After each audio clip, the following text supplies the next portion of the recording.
Hey there everyone, my name is Chris and here we have for you guys today the history of Namor the Submariner.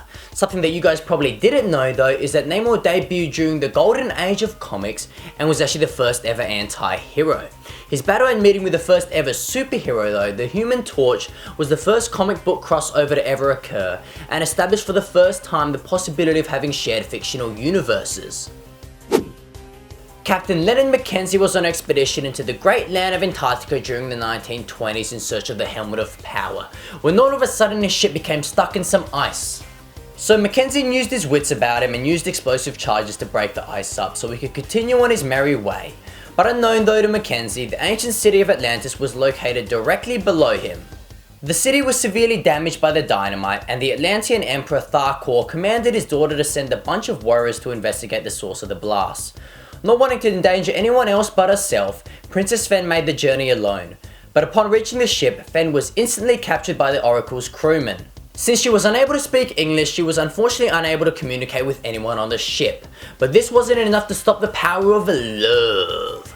And after a number of days, Captain Mackenzie and Princess Fen fell madly in love with each other and were married by the ship's chaplain. Weeks later, Emperor Tharkor sent a war party in search of his daughter, since it had been so long since she left and he thought she was being held captive against her will. The Atlantean soldiers attacked and killed all the humans on the ship, including Captain Mackenzie. This destroyed Fen from the inside, causing her to burst into tears, but she was still forcefully brought back to Atlantis. From the tragic marriage though was born the first hybrid between a human and Atlantean, Prince Namor the Submariner. In more modern times, Namor is now a monarch of the new Atlantis that he founded, but time and time again, he finds himself up on the surface world battling both Earth's supervillains and superheroes, since Namor don't take crap from nobody. Namor's powers and abilities come from him being a unique hybrid of both Atlantean and human. Due to this peculiar genetic heritage, he is much stronger than his average Atlantean and vastly superior compared to his human counterparts. He is specially developed to thrive in underwater conditions, granting him specialized blood circulation to withstand freezing temperatures and a distinct vision to see clearly even in murky ocean depths. On top of this, he is capable of underwater breathing for an indefinite amount of time due to having gills located behind his ears. And unlike most Atlanteans, Namor can also breathe on land indefinitely, whereas they would die within minutes.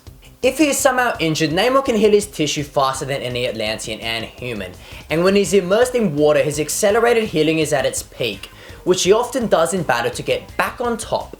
The Submariner also possesses a telepathic rapport with all forms of marine life. He's able to mentally communicate with these animals and get them to do his bidding. Namor is also capable of flying due to the wings on both his ankles, and was actually the first ever comic book character to be capable of flight, believe it or not. Alongside all these awesome powers, Namor also possesses the conventional powers of any superhero or supervillain, and these include superhuman strength, stamina, agility, and speed. Unfortunately for our Emperor of Atlantis, his half-human, half-Atlantean genetic heritage is not only his greatest asset, but at times his biggest downfall, causing him to have a variety of weaknesses. When not exposed to any water, Namor's physical attributes gradually decline and can reach a point where he possesses only a small fraction of his original powers. Renewed exposure to water though will immediately restore his abilities. Powerful heat-based attacks are also a concern for Namor, as they cause serious dehydration, making his body dry out faster than normal and weakening it at an accelerated rate. And last but not least, when Namor is immersed in polluted water, it can have negative effects on his physiology. As with any other person in this world, ain't nobody wanna be immersed in any polluted water, and you cannot blame them. Thank you very much everyone for watching this episode on the history of Namor. Don't forget to comment, like, and subscribe down below if you enjoyed these videos.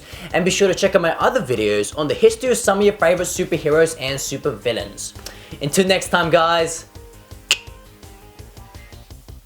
Just between me and you, Aquaman is still my underwater go-to guy.